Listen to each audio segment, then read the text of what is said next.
এমন নেককার স্ত্রী আপনি আমাকে দান করেন যাদের দিকে তাকালে আমার চোখ দুইটা ঠান্ডা হয়ে যায়।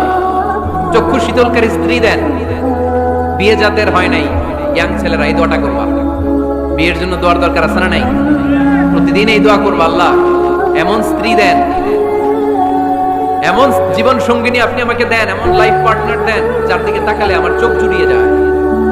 এমন সন্তান আল্লাহ আপনি আমার ফ্যামিলিতে দেন যাদের দিকে তাকালে আমার চোখ দুইটা ঠান্ডা হয়ে যায়। নেককার সন্তান, নেককার স্ত্রী আল্লাহর কাছে দোয়া করে চেয়ে নিতে হয়। তাহলে ফ্যামিলি মেম্বার একে অপরের জন্য দোয়ার দরকার আছে না নাই? বাবা দোয়া করবে ছেলের জন্য, ছেলে করবে বাবার জন্য, মা দোয়া করবে মেয়ের জন্য, মেয়ে করবে মায়ের জন্য, ভাই করবে বোনের জন্য, বোন করবে ভাইয়ের জন্য। দোয়ার দরকার আছে না নাই? দোয়া করবেন সবাই সবার জন্য। এই যে কোরআনের বঙ্গানুবাদ পাওয়া যায় না এখন, কথা বলেন। স্মার্টফোন আছে কার কার দেখি? হ্যাঁ, কারা কারা স্মার্ট দেখি? হাজার হাজার স্মার্ট, মাশাআল্লাহ। এই স্মার্টফোনের ভেতরে আল কোরআন নামে বাংলায় কোরআনের একটা অ্যাপস পাওয়া যায়।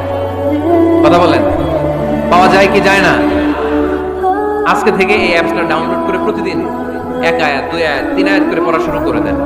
বাঁচতে হলে পড়তে হবে, বাঁচতে হলে জানতে হবে, ঠিক কিনা? এই স্লোগান আমাদেরকে শেখায়। এই স্লোগান তো আল্লাহ, এই স্লোগান দিয়েই তো আল্লাহ কোরআন শুরু করছে।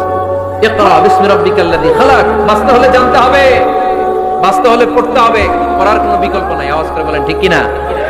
সুজানগরের রায়েরা, মোবাইলের অ্যাপসের ভিতরে আমরা কোরআন রাখতে রাজি আছি তো সবাই?